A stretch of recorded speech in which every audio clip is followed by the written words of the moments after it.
Ever since its reveal, Destruction AllStars has had this really weird feeling attached to it.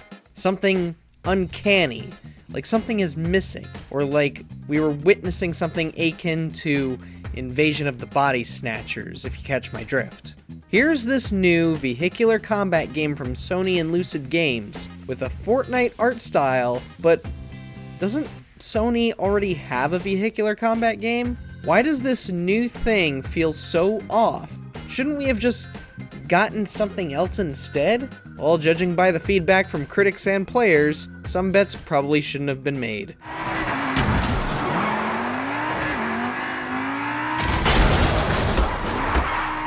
Greetings, ladies and gentlemen of the internet. My name is Ty with MojoPlays, and today I'm telling you that Destruction AllStars should have been Twisted Metal. Before we begin, we publish new videos all week long, so be sure to subscribe and ring the bell to be notified about our latest videos. And if you're curious to see what else I've been playing these days, be sure to follow me on Twitter at GhostWriterTyler. That car's maxed out on points. Will they be able to detonate before they're taken out? In case you're not up to speed, Sony published a vehicular combat game in February 2021 called Destruction AllStars.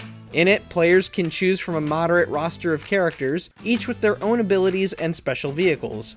Matches see players jumping in and out of various cars as they try to smash each other to pieces and rack up the most points. In the months leading up to launch, the game received heavy criticism for demanding $70 from players. In response, Sony ended up lowering the price to $20 and made it free on PlayStation Plus for February and March. Even so, the game has failed to impress anyone upon release, and it currently sits at 63 on Metacritic with a 5.3 user score. Gone easy on him, huh? But I'm not here to tell you what everyone else thought. While I myself am a disgruntled Twisted Metal fan, I feel that the franchise has been left by the wayside, not counting the upcoming TV show adaptation, but I'd rather not get to that. I felt it was only fair to at least give Destruction AllStars a chance. After all, I've played a lot of other vehicular combat games and have come around to liking even the worst titles, such as WWE Crush Hour, the later Carmageddon games, and of course Cell Damage. Surely Destruction AllStars must have something to bring to the table, other than a recycled Fortnite-esque art style and basic Demolition Derby gameplay, right?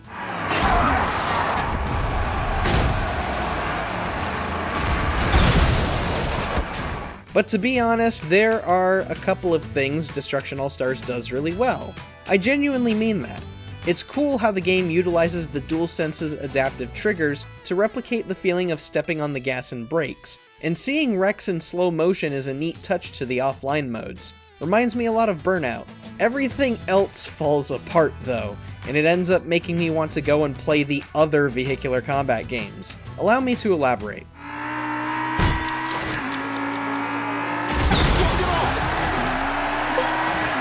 The first problem with Destruction AllStars is its narrative and characters. The game does absolutely nothing to build itself outside of the sports show aesthetic.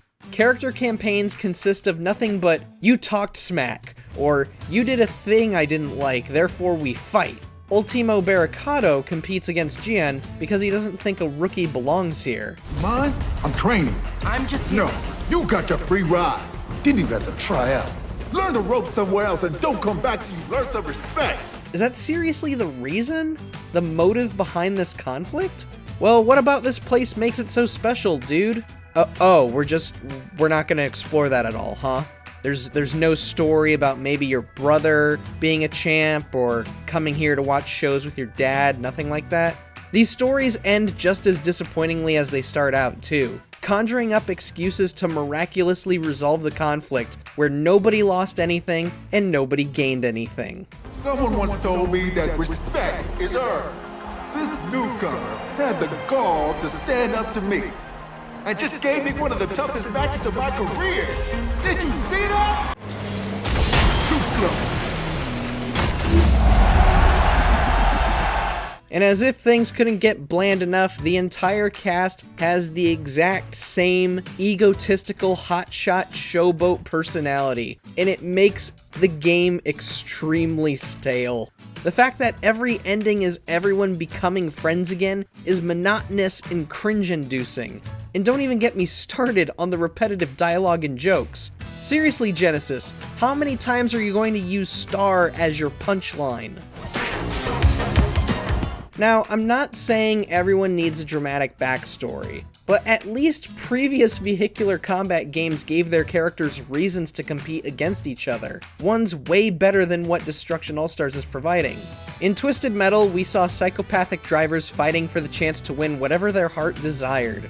In Cell Damage, it was various cartoon characters competing to win a game show and become stars. WWE Crush Hour made the story about overthrowing Mr. McMahon in order to return WWE to its wrestling programs instead of all the nonsense spin-off shows. All three of these games gave their cast a reason to be there, and sometimes characters even had ties to one another. Entering in the wood-pedaled station wagon, Matt Hardy! Destruction AllStars doesn't do anything to explain its point. Why are these characters here? Do they have any reason besides wanting to compete and be number one? It's great that you want to be the top dog, but why do you want to be the top dog? Are you wanting to use the money for something, like cure your grandma of an illness, or to live up to the family name? Or is this all just about reputation and so you can say, I'm the greatest? And that's it. What is the goal? Nothing is ever justified, stuff happens, and you're simply expected to roll with it. It ends up making the cast seem like they were just rejected ideas for other games, but no one wanted to throw them away. Let's test that theory. It's the least the fans deserve. Showtime! Although, the worst character of the entire game is the commentator. Just in a single match, you will hear at least 3 lines of dialogue repeated over and over again. Some of it will range from being redundant or frequently reminding you that you're not in the lead, like some disappointed father. It's gonna take more than that to catch up with the opposition's scores today. It's gonna take more than that to catch up with the opposition's scores today. It's gonna take more than that to catch up with the opposition's scores today. It's gonna take more than that to catch up with the opposition's scores today. WWE Crush Hour had a similar problem with its commentator, the legendary Jim Ross. It was repetitive, but it was also productive. See, you weren't just being notified about picking up a weapon, or how much damage you did, you were also being told what your opponents were doing, allowing you to assess your situation and plan ahead. Chris Jericho has the Twisty Rockets. Oh, so he's got that weapon. Maybe I should try and avoid them. A huge collision instigated there by Matt Hardy. Oh, he's raising hell somewhere? Maybe I could catch him off guard and eliminate him when he's at low health. In Destruction AllStars, the only information you're getting 90% of the time is what you just did. I know I did the thing. I know I did a really big ram. You don't have to tell me I did it, or else why would I have done it in the first place? And for God's sakes, you don't have to tell me that I'm not in the lead over and over again. The match is constantly changing, man. Breaker active! Lupino lights it up! And just like that, your bar is full. Vehicle design also feels like a mixed bag. Some vehicles look decent and make sense for their driver, whereas many of the others look like a bad collage of car parts. And I don't mean that as in a junkyard scrap heap aesthetic. Xander's was the biggest eyesore of them all. Which do you want, bud? The fancy sports car or the Mad Max Dune buggy? Shredder's ready to party! We're looking at a master of mayhem! You can't have both. It looks hideous. The other problem with Destruction AllStars is the level design. Even though every stage is named differently, they all feel the same as the last. A wide open arena with a few environmental hazards, or maybe just one, or none. This only reinforces the strategy of simply playing chicken. You know, just ram each other at full speed, or sideswipe to get out of the way, or push into another car. There's nothing to keep the player on their toes. You know, it's hard to stop, drop, and roll in a car. Yikes!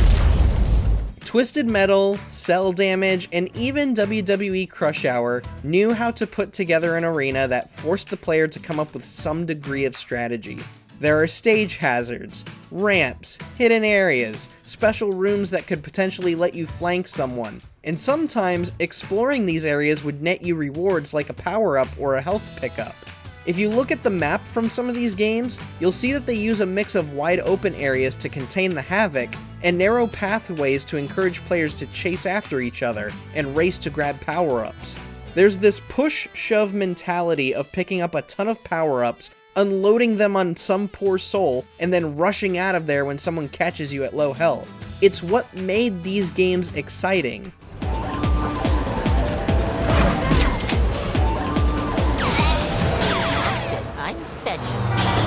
Destruction AllStars questionably doesn't have a strong philosophy in its level design. Spinning blades? No big deal, you can still drive in their general direction and avoid them entirely. Giant hammer located in a very specific portion of the map? Cool, I guess I'm just not gonna go over there. At least in the aforementioned games, the stage was also the enemy.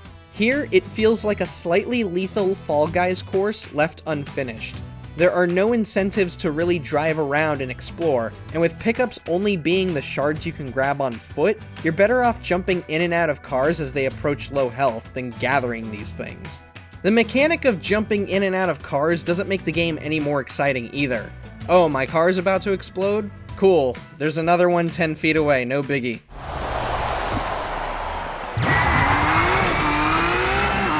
Then there's the way that the limited single-player game modes seem designed to herd players towards paywalled content. While you'll always have access to PvP modes like Mayhem, Carnado, Gridfall, and Stockpile, the few single-player campaigns you can access are so tediously structured. Hope you like time trials because there's a big helping of that. Skirmish is literally just wreck more enemies than your rival, and Transporter is just crazy taxi. Welcome to Transporter. Pick up passengers and get them to their destination within the time limit to earn points. The better the ride, the better the score. Yes, you can grind and try and earn premium currency through weekly objectives, but this could have been a good way to let players pick a character, learn how their abilities work, and hone their skills. Instead, you have to pay for each character's campaign just to play 2 of the good modes, all 3 of the boring ones, and then a showdown with the rival. You really aren't getting much bang for your buck, and it's a wonder why only a few characters have campaigns. Why are you drip feeding something that should have been included in the base game? Blue Fang's out to shred the competition. Adding to the frustration is how unbalanced the game actually is, specifically when it comes to Blue Fang. This guy has an attack that can insta-kill up to 4 enemies in one move. Every other character vehicle has special abilities that deal indirect damage or just boost defenses. Yeah, there are reportedly nerfs coming, but you gotta wonder how no one noticed how obscene his offensive capabilities are. Gonna need more points than that. You took your eyes off the prize. This guy's a summer blockbuster. So, should Destruction AllStars have been a Twisted Metal game instead? Well, not entirely. Twisted Metal as a Destruction Derby would simply not fly with the fan base. No, this is more like Carmageddon. That is more Destruction Derby, whereas Twisted Metal is more of a shooter. In comparison, Carmageddon did the Destruction Derby thing way better than Destruction AllStars did. Vehicle designs are more unique, the characters aren't too obnoxious but are still cartoony in their own ways, and the level design is more varied in structure, even if it can come off as a bit scatterbrained at times. Admittedly, the games can get chaotic, but at least there's more going on when compared to the dull nature of Destruction AllStars.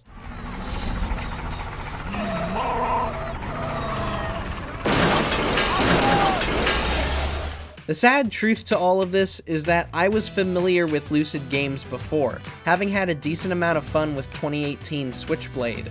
No, it wasn't a MOBA to set the world on fire or even replace my love for Smite back then, yet for what it was pretty solid. But for their first heavily marketed AAA game, why Destruction AllStars?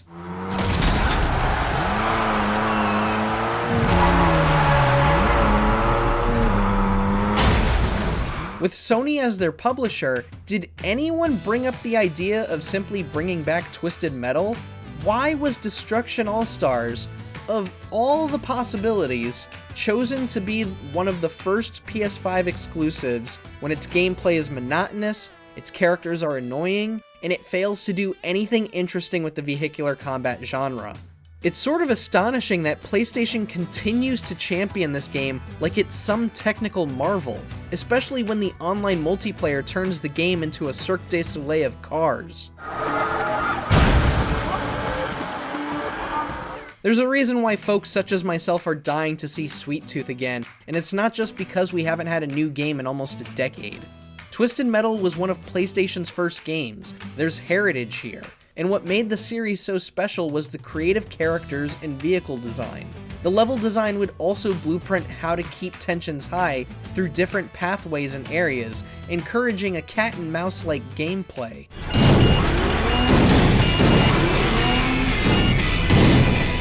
It's an example of how to effectively implement moment-to-moment gameplay, and several vehicular combat games would follow in Twisted Metal's footsteps. Why do you think we got so many of them in the late 90s, early 2000s? It's time for Twisted Metal to come back. It's been way too long. And with all that said, yes, Destruction AllStars should have been Twisted Metal. 5, 4, 3, 2. Thanks for watching. If you enjoyed the video, there's more where that came from.